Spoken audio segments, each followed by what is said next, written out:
نبی کریم علیہ السلام نے فرمایا، بخاری مسلم میں فرمایا، 7 ہلاک کرنے والی چیزوں سے بچنا، اگر ان میں تم چلے گئے تو ہلاک ہو جاؤ گے۔ 7 چیزیں ہیں جو تمہیں ہلاک کر دیں۔ یا رسول اللہ صلی اللہ علیہ وسلم وہ کون کون سی؟ تو حضور نے فرمایا، اللہ کے ساتھ شریک نہ کرنا، ہلاک ہو جاؤ گے۔ دوسرا نبی پاک صلی اللہ علیہ وسلم نے فرمایا، جادو نہ کرنا، ہلاک ہو جاؤ گے، ہلاک۔ اور یار جسے حضور فرما رہے ہیں ہلاک ہو جائے گا، وہ بچے گا؟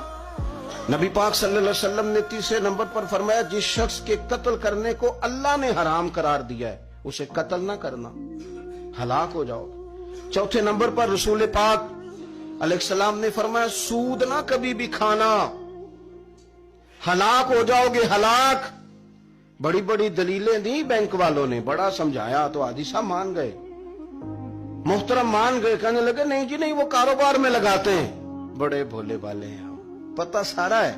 اور دیکھو سب کاموں کے باوجود مستقل بینکوں میں پیسے اس اکاؤنٹ میں رکھے ہوئے ہیں جہاں سے مستقل سود آتا ہے۔ حضور نے فرمایا، نہ کرنا یہ کام۔ تو کہتے میں سود پہ پیسے لے کے کاروبار چمکاؤں گا، تیرے نبی پاک نے تو فرمایا تو ہلاک ہو جائے گا۔ تو کہتا میں مل لگاؤں گا، حضور نے تو فرمایا ہلاکت ہے۔